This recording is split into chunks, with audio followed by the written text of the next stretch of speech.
probably was an Indonesian citizen was the fact that he was able to travel on an Indonesian passport. Now, I don't know how you get a passport from a country if you're not a citizen there. That's right. And in fact, he went to Pakistan in 1981 on that passport. And the fact is that at that time, for U.S. citizens, that was a hostile country, and American citizens were forbidden to pass there, go into Pakistan. Well, the fact is that if he did that and he was an American citizen, that would have been a hostile or adverse act against the U.S. government, which doesn't seem very friendly if you want to run the government, that you're going around doing hostile acts. But the reality is... Was that illegal for him to do that if he has been an It was American against citizen? the law for an American citizen to travel to Pakistan at that time. He's broken the law right there. So he's probably an Indonesian. And how would he get an Indonesian passport if he wasn't? And didn't he try to hide the fact that he went and hide it? He's not come clean with his passport. He's not come clean with any of his documentation from Columbia or Harvard Law School.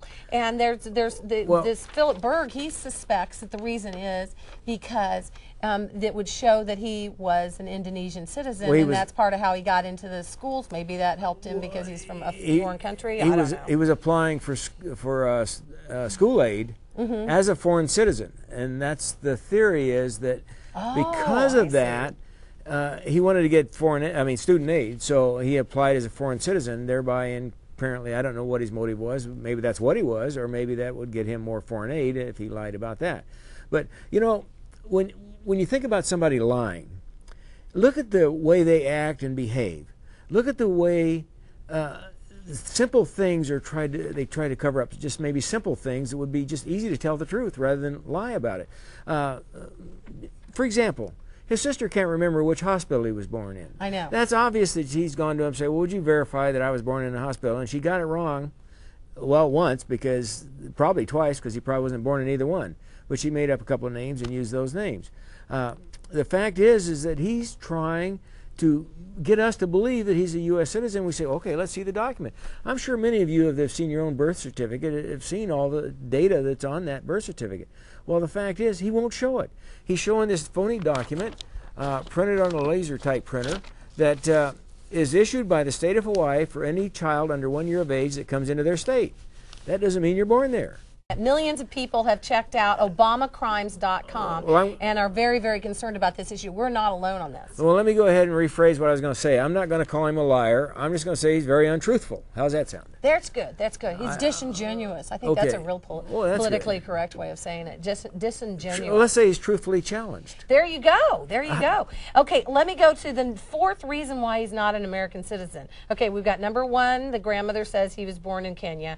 And lots of evidence showing he was born in Kenya. Number two, he hasn't been able to produce a birth certificate. Number three, his Indonesian citizenship. He's probably an Indonesian citizen. And number four, this is a very important little law, and a lot of people, I didn't know this. U.S. law, in addition, according to U.S. law pertaining to births abroad from December 24th, 1952 to November 13th, 1986, in order to register the child's birth as a U.S. natural-born citizen at the time of Obama's birth, he or she must be born in the U.S. to two U.S. citizens' parents. He was only born to one U.S. citizen parent, okay? If only one parent was U.S. citizen at the time of the birth, that parent must have resided in the United States for at least 10 years, at least 5 of which must have been after the age of 14. So 5 plus 14, for those of you who might be mathematically challenged, is 19. Obama's mother was 18 when she gave birth, so she was a year shy of that. So there's 4 reasons why he is not qualified, he is not eligible by our Constitution to be our next president. And he has just been rushed through this thing, and nobody has vetted him. And this guy, Philip Berg, he tried to sound the alarm about it. He sent all this information to the folks at the DNC, the Democratic National Committee, before the primary, before the convention, the Democratic convention. and in Denver, and expecting them to look into this and verify that he was indeed a citizen, or in this case, I strongly believe he's not natural-born citizen and eligible to vote. Rather, they just went straight ahead, went right on through with it, and kept him in the game. And now he's been elected, and this is the biggest fraud to be perpetrated on this country in the history of our country, in my opinion. Well, Lisa, something else that I didn't find in my little quick internet search this morning in preparation. Philip Berg filed a 42-item claim against Obama and the DNC, Democratic National Committee. If a claim is brought into court against you, you have to respond within 30 days. The DNC and Barack Obama chose to ignore the charge. That means that they are guilty. It means he agrees with every one of those items in that charge. And among those 42-some items are this business of not having a birth certificate, not being a natural-born citizen, some other things he's done. I'm sorry I don't remember all 42, but that was the main focus of this talk, is that he agreed that he's not a natural-born citizen. Yeah. He did. He agreed. We're going to set you up and show you one other document here. There are several lawsuits, and Philip Berg is not the only one who's provided a lawsuit. This lawsuit was issued taken to the Supreme Court of the United States, and as you can see, right there, it was given to Justice Souter, is it? Mm-hmm. Souter, and Souter decided he didn't want to do it, so he referred it to, it goes next in line, was Clarence Thomas, the conservative, wonderful Clarence Thomas.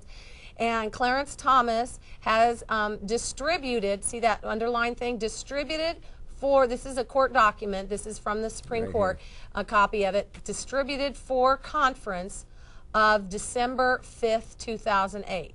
What that means is that the Supreme Court justices are going to have a little powwow and decide, they're going to have a meeting and decide whether to take up this case or not. If they are ever going to take up a constitutional case in the history of the country, this would be the one to do it. This could be a constitutional catastrophe, crisis, whatever you want to call it.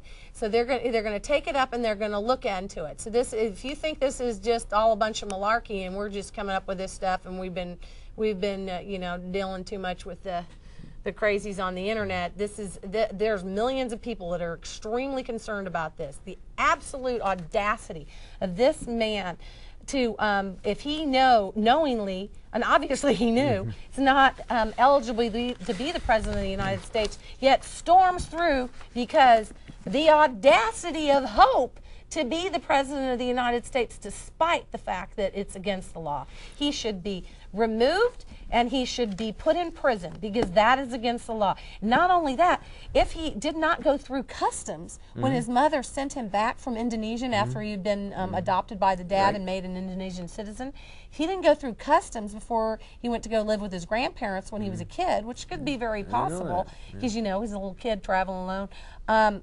Then he's not only not an American citizen, he's here illegally if he never went through immigrations. He's an illegal alien. So we got an illegal alien running our country? I mean, this is the height of audacity. I cannot believe that the news media is that negligent in their ability to do their job. They have. This has been the worst year I've ever seen of the news media not being able to figure out how to do their job. I don't know if they're being blackmailed.